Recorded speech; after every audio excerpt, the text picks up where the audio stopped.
قرآن و سنت میں تلاش کرنا چاہیے، قرآن سے پوچھنا چاہیے کہ آخر مسلمانوں کا قتل کیوں ہوتا ہے، مسلمانوں کا قتل عام کیوں ہوتا ہے، کب ایسا ہوتا ہے کہ مسلمانوں کی گردنوں پہ تلواریں آتی ہے، کب ایسا ہوتا ہے کہ مسلمانوں کے خون سے ہولی کھیلی جاتی ہے، کب ایسا ہوتا ہے کہ مسلمانوں کے سینے چیرے جاتے ہیں، کب ایسا ہوتا ہے کہ مسلمانوں کی لاشوں سے لوگ جو ہے گویا کہ اپنے دل بہلانے کی کوشش کرتے ہیں۔ تو میرے پیارے آقا صلی اللہ علیہ وسلم کے پیارے دیوانوں، جب ہم تاریخ کا مطالعہ کرتے ہیں تو پتہ چلتا ہے کہ مسلمانوں کا قتل کیوں ہوتا ہے۔ آپ ترتیب کے ساتھ آئیے ہم تاریخ آپ کے سامنے پیش کرتے ہیں، لیکن اس امید پر کہ اگر واقعی آپ کے دلوں میں ان مسلمانوں سے محبت ہے جن کی لاشیں اس وقت سسک رہی ہیں، جن کی لاشیں اس وقت خاک و خون میں تڑپ رہی ہیں، جن کی عورتیں بیوہ ہو رہی ہیں، جن کے بچے یتیم ہو رہے ہیں، اگر ان کے لیے آپ کے دلوں میں ہمدردی ہے تو بہت غور سے سننا اور سن کر کے پھر عمل کی کوشش کرنا، اور اگر آپ کے دلوں کے اندر ان سے محبت نہیں ہے، ان سے الفت نہیں ہے، اور آپ صرف ڈھینگا مستی کے لیے یا صرف نعرے بازی کے لیے یا اخبارات میں تصویریں چھپانے کے لیے ان سے اظہار ہمدردی کرتے ہیں تو یہ صحیح منافقت ہے۔ اور اگر دل میں محبت ہے تو جس بنیاد پر مسلمانوں کا قتل عام ہو رہا ہے ہمیں اس پر غور کرنا ہوگا، اس غلطی سے اپنے آپ کو بچانا ہوگا تاکہ مسلمانوں کا قتل عام رکھے۔ بڑی معذرت کے ساتھ ہماری طبیعت یہ بن چکی ہے، کوئی مصیبت آئی ہم نے فوراً اس مصیبت کو پورا کے پورا کسی کے سر ڈال دیا، یہ اس کی وجہ سے ہوا، یہ اس کی وجہ سے ہوا، یہ اس کی وجہ سے ہوا۔ یہ بچوں کی طبیعت ہے کہ اپنی غلطی کو کسی کے سر ڈال کر کے مطمئن ہو جانا۔ یاد رکھنا یہ یقیناً دشمنوں کی بے وفائی تو ہے، ان کی سختی تو ہے، لیکن پورے کے پورا قصوروار کوئی نہیں ہوتا، کچھ انسان کا اپنا بھی قصور ہوتا ہے۔ آج یہ کیوں قتل ہوتے ہیں مسلمان، مسلمانوں کے جنازے کیوں اٹھتے ہیں، مسلمانوں کے بچے کیوں یتیم ہوتے ہیں، مسلمانوں کی عورتیں بیوہ کیوں ہوتی ہیں، مسلمان قبائل کے بہانے پر کیوں پڑھتے ہیں۔ آج یہ اور تاریخی حقائق کی طرف چلتے ہیں۔ سب سے پہلے ہم آتے ہیں اس جنگ عظیم کی طرف جو اسلام کی دوسری عظیم جنگ ہے جسے جنگ احد کہتے ہیں۔ بہت توجہ کے ساتھ سننا، اگر چاہتے ہو کہ دنیا میں مسلمانوں کا قتل رک جائے تو ہماری ذمہ داری کیا بنتی ہے؟ اسلام کی دوسری جنگ ہے، وہ جنگ عظیم جس میں انبیاء کا قائد، قائد المرسلین، سید العالمین، طٰہٰ و یاسین، وہ طاقت والا رسول جس کے اشارے پر اتنا بڑا سورج پلٹ آتا ہے۔ آپ سورج کو سمجھتے کیا ہے؟ زمین سے کئی گنا بڑا سورج ہے۔ اللہ اکبر، زمین سے کئی گنا بڑا سورج ہے۔ یہ سائنسدانوں کا بھی کہنا ہے، یہ اہل علم کی بھی تحقیق ہے۔ بتاؤ زمین کتنی بڑی ہے، کیا اس کے کنارے پر کوئی پہنچ سکتا ہے، کوئی اس کے کنارے پر جا سکتا ہے، کوئی اس کا کنارہ ناپ سکتا ہے؟ ارے جب زمین اتنی بڑی ہے تو سورج کئی گنا اس سے بڑا ہوگا، اتنا بڑا ہوگا، لیکن یہ میرے آقا کی طاقت ہے۔ حضور اشارہ کرتے ہیں کہ اتنا بڑا سورج پلٹ آتا ہے۔ میرے امام کہتے ہیں ماہ شکشتا کی صورت دیکھو، ٹوٹے ہوئے چاند کی صورت دیکھو، ماہ شکشتا کی صورت دیکھو، کانپتے مہر کی رجات دیکھو، مصطفیٰ پیارے کی قوت دیکھو، کیسے اعزاء و اجاب ہوا کرتے ہیں۔ اللہ نے ان کو کیسی قوت دی ہے، اللہ نے ان کو کیسی طاقت دی ہے، اللہ نے ان کے بازوؤں میں کیسی قوت رکھی ہے۔ میرے امام قوت مصطفیٰ جان رحمت کو بیان کرتے ہوئے کہتے ہیں جس کو بارے دو عالم کی پرواہ نہیں، ایسے بازو کی قوت پہ لاکھوں سلام۔ اللہ اللہ، میرے کریم آقا مصطفیٰ جان رحمت صلی اللہ علیہ وآلہ وسلم بنفس نفیس اپنی امت کے اندر ان ہزار بلکہ 700 لوگوں کی قیادت کر رہے ہیں۔ وہ جنگ احد ہے۔ جانثاروں کو لے کر میرے کریم آقا میدان احد میں آتے ہیں، اور آنے کے بعد عینین نامی ایک چھوٹی سی پہاڑی ہے، اس پر 50 صحابہ کو کہتے ہیں اے میرے صحابہ تم اس پر کھڑے ہو جاؤ۔ اگر آپ کا دھیان ہے تو غور سے تم اس عینین نامی پہاڑی پر کھڑے ہو جاؤ اور جب دیکھنا کہ دوسرے صحابہ کو گاجر مولی کی طرح کاٹا جا رہا ہے تو بھی تم پہاڑ سے نیچے مت آنا، تم پہاڑ سے نیچے مت آنا۔ اور اگر دیکھنا کہ ہم جنگ جیت چکے ہیں، اسلام کو فتح مل گئی ہے، کافر شکست کھا چکا ہے، اس وقت بھی تم نیچے مت آنا، اس وقت تک جب تک میں خود تم کو نیچے نہ بلاؤں۔ اللہ کے رسول کا ایک حکم ہے 50 صحابہ کا، ایک ایک جملے پہ دھیان دینا، بات سمجھ میں آئے گی اور عمل کرو گے تو مسائل حل ہوتے جائیں گے۔ مسائل کا حل صرف نعرے بازیوں میں نہیں، مسائل کا حل صرف جذبات میں نہیں ہے، مسائل کا حل صرف اخبارات میں تصویر چھپانے پر نہیں، مسائل کا حل صرف کانفرنس اور جلسوں میں نہیں ہے، مسائل کا حل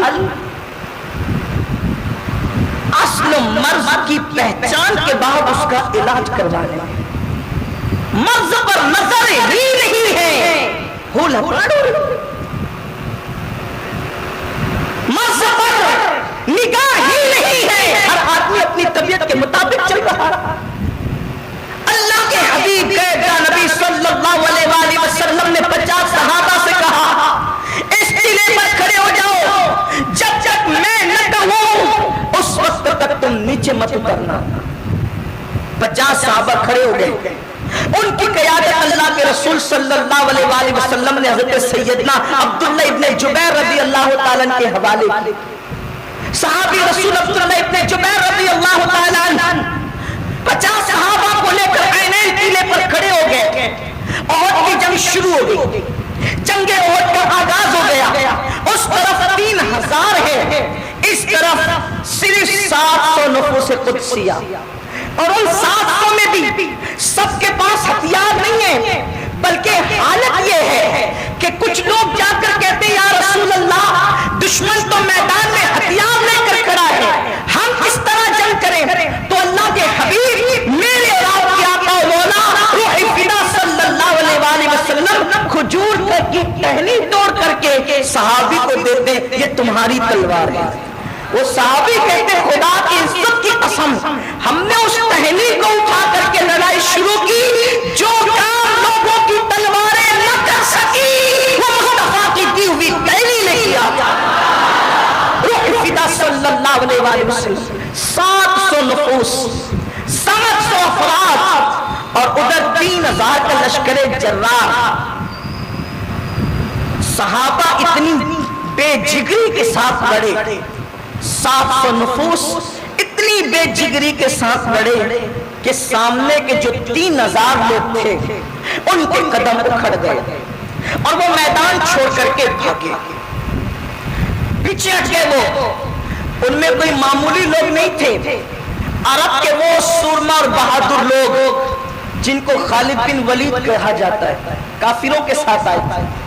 اکرمہ ابن ابو جہل کافروں کے ساتھ آئے تھے، ابو سفیان کافروں کے ساتھ آئے، اس طرح سے اور بھی لوگ، یہ کوئی کم چھوٹے موٹے بہادر لوگ نہیں تھے۔ آپ سوچیں جن فاقہ کش لوگوں نے ایسے بہادروں کو پیچھے ہٹنے پہ مجبور کیا ہوگا، ان لوگوں کی قوت کا عالم کیا ہوگا، ان کی استقامت کا عالم کیا ہوگا۔ اس لیے کہ اصل قوت جو ہے انسان کے ایمان کی قوت ہے، اصل قوت جو ہے وہ عشق رسول کی قوت ہے، اصل کی قوت جو ہے وہ اللہ اکبر کلمہ لا الہ الا اللہ کی قوت ہے۔ کوئی کلمے پہ ڈٹ کر تو دکھائے، اس کی ایسی قوت پیدا کرتا ہے کہ دنیا اس کی طاقت کو دیکھ کر کے حیران رہ جاتی ہے۔ میرے پیارے آقا صلی اللہ علیہ وسلم کے پیارے دیوانوں، 3000 کا لشکر ٹک نہ سکا، 700 لوگوں کے سامنے جو ہے وہ پیچھے ہٹتا چلا گیا، حتیٰ کہ دشمن میدان چھوڑنے پہ مجبور ہو گیا، حتیٰ کہ دشمن اپنی عورتیں چھوڑ کر اپنا سامان چھوڑ کر جو ہے وہ گویا کہ سر پہ پیر رکھ کر کے بھاگنے پہ مجبور ہو گیا۔ میدان خالی ہو گیا ہے، جب میدان خالی ہوا اور دشمن میدان چھوڑ کر کے بھاگ گیا تو وہ صحابہ جن لوگوں کو اللہ کے حبیب کا نبی صلی اللہ علیہ وآلہ وسلم نے عینین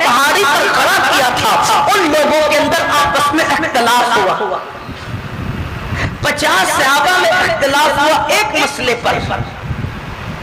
کچھ کہتے تھے جنگ ختم ہو گئی چلو نیچے اترو.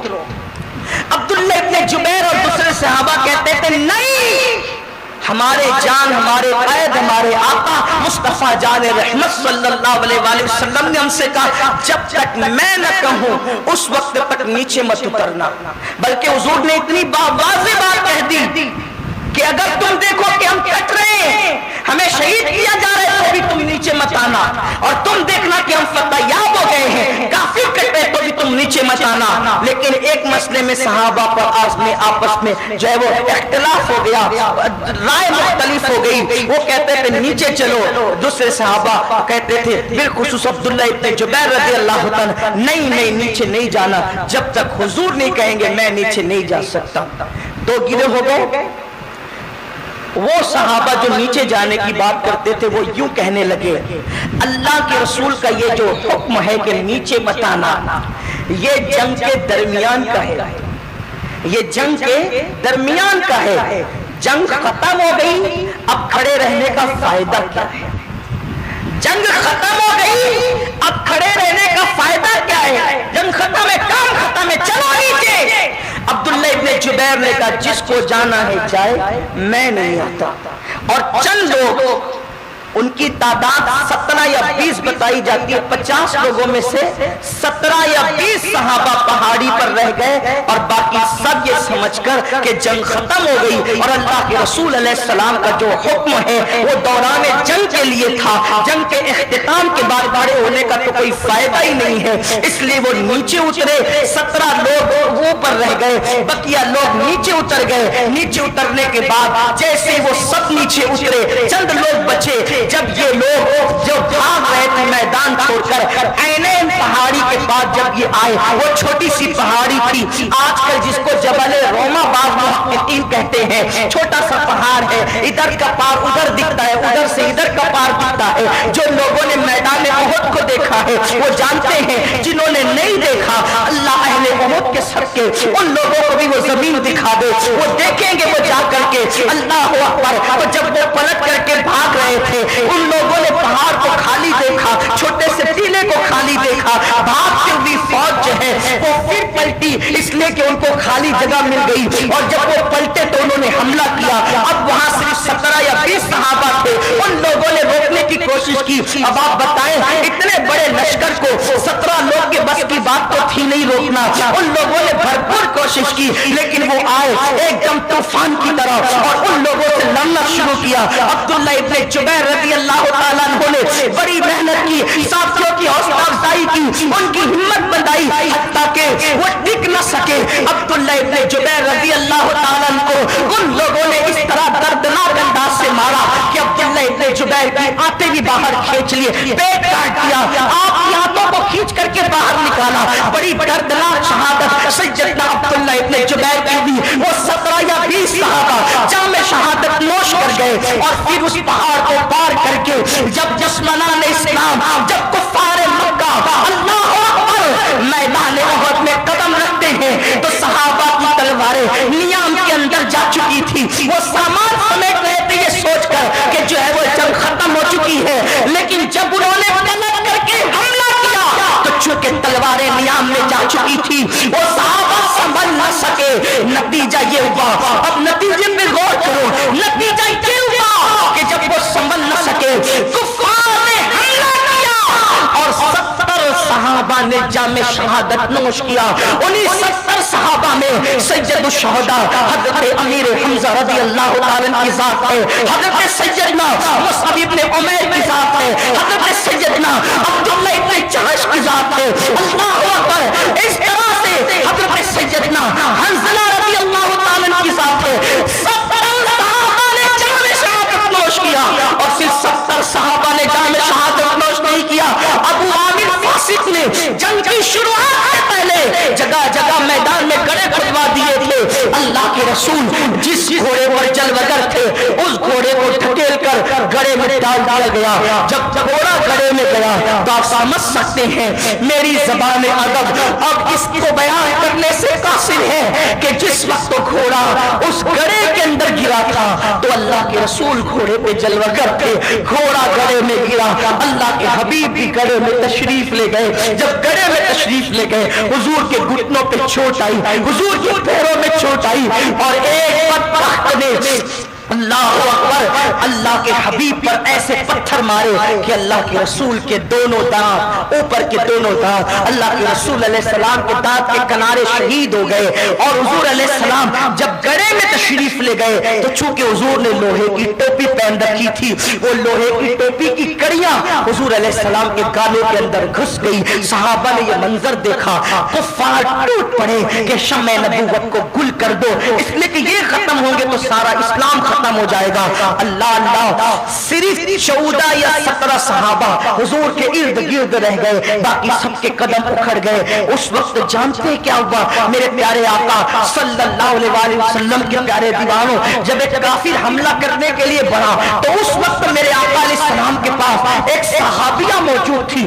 اس نے دیکھا کہ جو ہے کسی کی توجہ اس طرف نہیں ہے تو صحابیہ نے تلوار اٹھائی اور اللہ کے حبیب علیہ السلام کا دفاع کیا. جب وہ لڑتی رہی تو حضور نے پوچھا کون؟ انہوں نے عرض کیا میں فلاں. سرکار نے فرمایا اللہ تجھے جزائے خیر دے, اور انہوں نے آواز دے دے کر سب کی توجہ کو اس طرف مائل کیا تو سرکار نے فرمایا اس انعام پر بول کیا مانتی ہے؟ اس کی حضور مجھے کچھ نہیں چاہیے بس اتنا کہہ دے کہ جنت میں اللہ آپ کا پڑوس عطا فرما دے. سرکار فرماتے تو سبقت لے گئی. آپ اب میں پورا واقعہ بیان کرنے کی بجائے آپ سے اتنا پوچھتا ہوں, حضور کا زخمی ہونا, 70 صحابہ کی شہادت, یہ تو اللہ نے ان صحابہ کی تقدیر میں لکھا تھا, لیکن صحابہ کی شہادت کی وجہ کیا بنا؟ تھوڑا سا غور کریں, توجہ رکھیں, ایمان والوں اپنے دلوں میں ہاتھ رکھ کر کے سوچو. امیر حمزہ کی دردناک شہادت کا حال یہ ہے کہ سینہ بھی چیرا گیا, کلیجہ چبا کر کے تھوکا گیا. امیر حمزہ اور دیگر شہداء کے ہونٹوں کو, انگلیوں کو, کانوں کو, ہونٹوں کو کاٹ کر اس کے کنگن بنائے گئے. کنگن بنا کر عورتوں نے ہاتھ میں پہنا, اس کے پازیب بنائے گئے, پازیب بنا کے پیر میں پہنا, اس کا ہار بنایا گیا. کس کا؟ سونے چاندی ہیرے جواہرات کے زیور پہننے والے قیامت تک پہنیں گے. لیکن ان 70 صحابہ بالخصوص امیر حمزہ کے اعضاء کو کاٹ کر صاحب سبل الہدی لکھتے ہیں کہ کنگن بنائے گئے, پیر کے پازیب بنائے گئے, گلے کے ہار بنائے گئے, اور مکۃ المکرمہ میں اسی حالت میں وہ عورتیں داخل ہوئی خوشی خوشی کہ ہم نے بدر کے مقتولوں کا بدلہ لے لیا ہے. یہ دردناک تاریخ ہے, اس پر بہت لمبی گفتگو ہو سکتی ہے, لیکن صرف آپ سے اتنا پوچھتا ہوں کہ 70 صحابہ کی شہادت کی وجہ کیا بنی؟ ایک وجہ, صرف ایک وجہ. 50 صحابہ کو حضور نے فرمایا, دھیان ہے آپ کا, دل کا درد پیش کر, اگر اپنی قوم کے مقتولوں سے محبت ہے, اپنی قوم کے یتیم ہونے والے بچوں سے پیار ہے, اپنی قوم کی بیوہ ہونے والی عورتوں سے پیار ہے, تو ایک تجزیہ, کوئی میں نے نئی بات نہیں کی, شہدائے احد اور جنگ احد بار بار سنتے رہتے ہیں, لیکن نتیجہ کچھ آج نکالنا ہے. سورت کے جیانے سنی مسلمانوں, میری قوم کے جوانوں, عشق رسول میں جان دینے کی باتیں کرنے والوں, امت کے حوالے سے درد بری گفتگو کرنے والوں, ہوٹلوں پر, قہوہ کھانے پر, چائے کھانے پر, نکڑوں پر بیٹھ کر قوم کے مسائل پر گرما گرم بحث کرنے والوں, واٹس ایپ پر شہیدوں کی تصویریں شیئر کرنے والوں, واٹس ایپ پر بیوہ عورتوں کے آنسوؤں کو شیئر کرنے والوں, ننھے ننھے یتیم معصوم بچوں کی تصویروں کو شیئر کر کے لوگوں سے رحم اور کرم کی بھیک مانگنے والوں, تم سے ایک سوال پوچھنا چاہتا ہوں, مسلمانوں کی قتل اور لاشوں کا ذمہ دار کون ہے؟ 50 صحابہ کو اللہ کے رسول نے فرمایا اس پہاڑ سے ہٹنا مت, حکم رسول مت ہٹنا.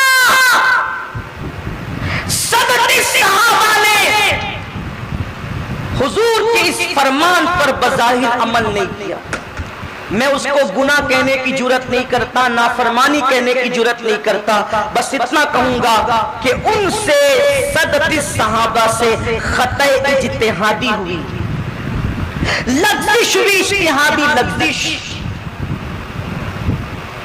حکم کو سمجھنے میں اس پر عمل کرنے کے حوالے سے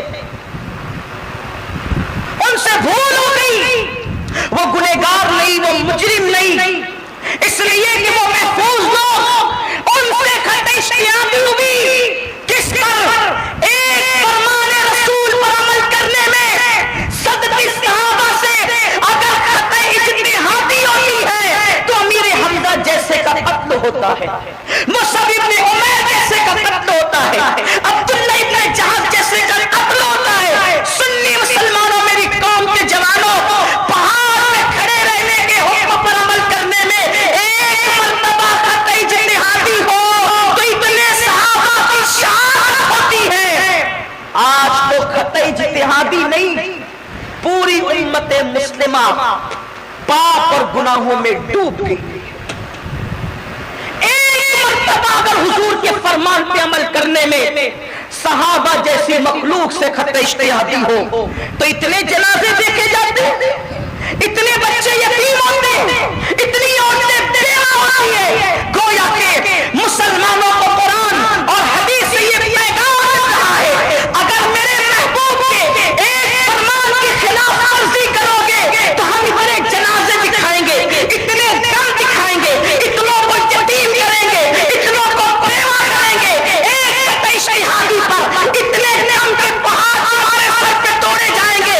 آج اپنے دلوں پہ ہاتھ رکھ کر کے سوچو، ہم پہاڑ سے نیچے نہیں اتر رہے ہیں، ہم خطۂ اجتہادی نہیں کر رہے ہیں۔ آج میرے قوم کا جوان زنا کے اڈے پہ نظر آ رہا ہے، شراب کے اڈے پہ نظر آ رہا ہے، ہاتھوں میں جوئے کے آلات ہیں، لڑکیوں پہ بدنظری ہو رہی ہے، بستروں پہ لیٹ کر زنا کے مناظر دیکھے جا رہے ہیں، گندی فلمیں آج مسلمان جوانوں کی سوچ و فکر پر گالی آ چکی ہے، جھوٹ کی بد شکلی، ایک دوسرے کے ساتھ لڑائی جھگڑا آج مسلمانوں کی پہچان بن چکا ہے۔ مجھے بتاؤ، ایک خطۂ اجتہادی اور دوسری مخلوق میں ہو جائے تو اتنے جنازے ہوتے ہیں، یہاں تو سب جرائم میں ڈوبے ہیں، یہاں تو سب گناہوں میں ڈوبے ہیں۔ مجھے بتاؤ، مسلمانوں کے قتل کا اصل ذمہ دار کون ہے؟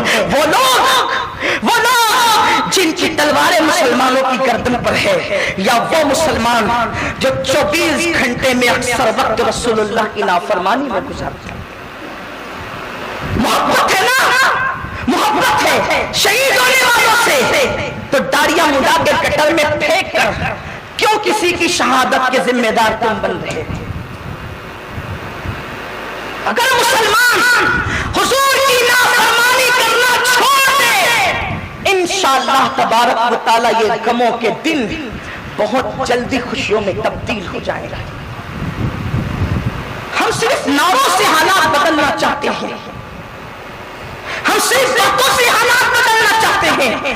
تقریریں صرف حالات نہیں بدل سکتی جب تک کہ مسلمان کردار اور عمل کے میدان میں قدم نہ رکھے۔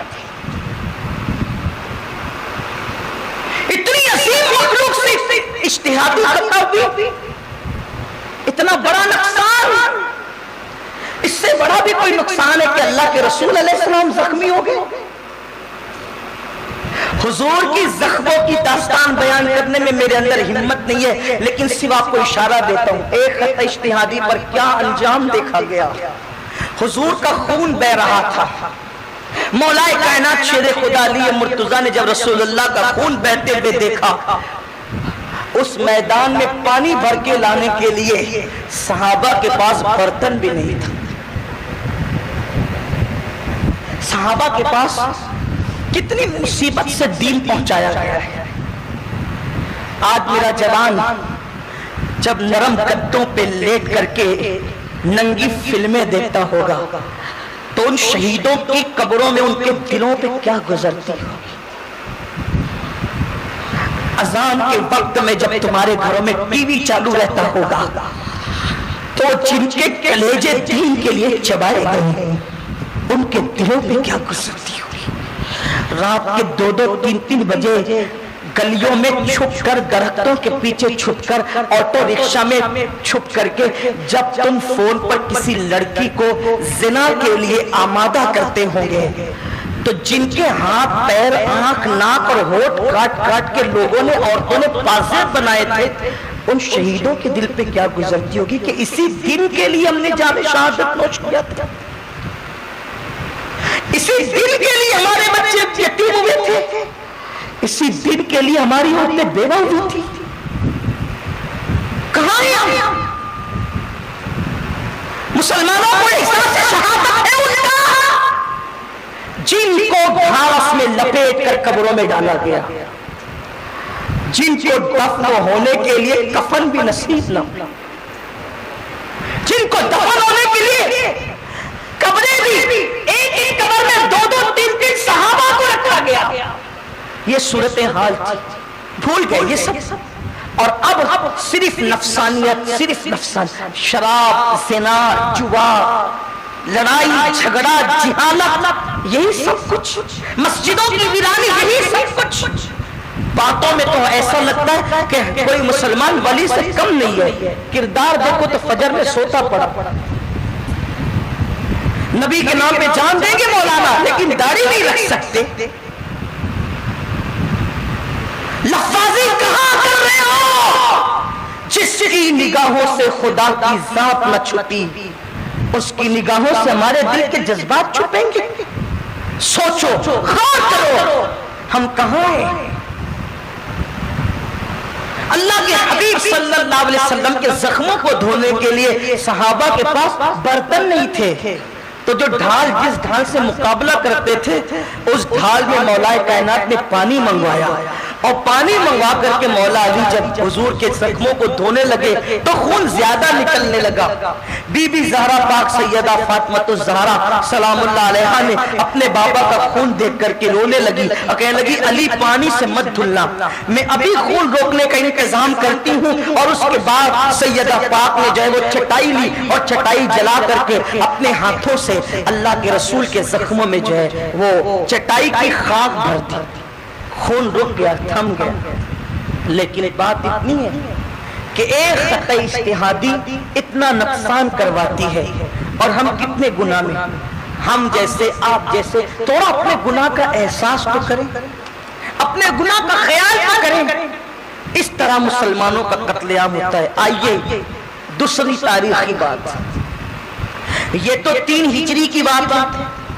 پھر اللہ تبارک و تعالیٰ نے مسلمانوں کو خوب نوازا، بہت نوازا. قدرت نے اتنا نوازا کہ دنیا کے اکثر ممالک پر اسلام کے پرچم لہرا گئے. مشرق سے لے کر مغرب اور شمال سے لے کے جنوب تک اسلامی حکومت کا دور دورہ ہو گیا. اللہ نے مسلمانوں کو اتنی دولت دی، علم دیا، ایجوکیشن دیا، شانیں دی، شوکتیں دی. حالت یہ ہوئی کہ بڑے بڑے کلیسا، بڑے بڑے گرجا مسجدوں میں تبدیل ہو گئے. اقبال اس دور کی عکاسی کرتے ہوئے کہتے ہیں، دی اذانیں کبھی یورپ کے کلیساؤں میں اور افریقہ کے تپتے ہوئے صحراؤں میں. دشت تو دشت ہے، دریا بھی نہ چھوڑے ہم نے، بحر ظلمات میں دوڑا دیے گھوڑے ہم نے. قدرت نے اتنی بڑی حکومت دی مسلمانوں کو، وہ خلافت جسے دنیا خلافت عباسیہ کہتی ہے. خلافت راشدہ کے بعد بنو امیہ کے بعد عباسی خلافت، اور عباسی خلافت کے بعد درجہ بدرجہ درجہ بدرجہ پھر ایک حکومت آئی جس کو سلجوقی حکومت کی. یہ وہی دور ہے، یہ تقریباً 5ویں صدی ہجری کا دور ہے. کون سا دور؟ 5ویں صدی ہجری کا دور. اتنا خوبصورت دور ہے یہ مسلمانوں کے لیے کہ اس دور میں ایک عام مسلمان جو عام مسلمان کہلاتا تھا، جس کو آپ کہہ سکتے ہیں کہ مڈل کلاس کا آدمی، اس کے گھر میں 300 کنیزیں ہوتی تھی. یعنی جس کو ہم کہتے ہیں درمیانی طبقہ، 300 کنیزیں اس کے گھر میں ہوتی تھی. یوں دولت تھی اس کے پاس. مشرکین اور کافروں کی حکومت کے خزانوں میں جتنا پیسہ نہیں ہوتا تھا اتنا ایک مسلمان کے پاس پیسہ ہوتا تھا. اللہ نے اتنا نوازا تھا. پھر مسلمانوں کو جب دولت ملی، مال ملا، قوت ملی، حکومت ملی، ثروت ملی، اس وقت مسلمانوں کا حال پھر یہ ہوا کیا؟ نافرمانی پہ تل گئے. حتیٰ کہ حالات وہ پیدا ہو گئے کہ مسلمان مالدار عیسائی لڑکیوں کو اپنے گھروں کے اندر ایسی رکھ لیتے تھے. ایک مالدار کے گھر میں 800 لڑکیاں ہوتی تھی نکاح کے بغیر. 800 لڑکیاں نکاح کے بغیر، 300 لڑکیاں شراب پلانے کے لیے، 800 لڑکیاں گانے گانے کے لیے. کوئی دین دھرم کی پرواہ نہیں، کوئی مذہب و مسلک کی شناخت نہیں. اور اس وقت حالت یہ ہوئی کہ جو اہل حق کی آواز اٹھانے والے، ان کی آواز کو دبا دیا گیا. خطیب خرید لیے گئے، ادیب خرید لیے گئے، حق بولنے والے منبر و محراب کے وارثوں کی آواز دولت کے بلبوتے پہ دبا دی گئی. جب دبا دی گئی، اب حق بولنے والا کوئی نہ یا چند انگلیوں پہ گرنے کے برابر. اس وقت اللہ اکبر. پھر اللہ تبارک و تعالیٰ نے اس لیے کہ جب مسلمان پاپ کے لیے بے باک ہو جاتا ہے، جب مسلمان پاپ کے لیے بے باک ہو جاتا ہے، جب مسلمان گناہ کے لیے بے باک ہو جاتا ہے، جب مسلمان اللہ کی خشیت کو پیٹ کے پیچھے ڈال کر بے حیا، بے غیرت، بے شرم ہو کر اسلامی اقدار کو بھلا دیتا ہے، تو قدرت پھر کسی کافر کی تلوار کو تیار کرتی ہے.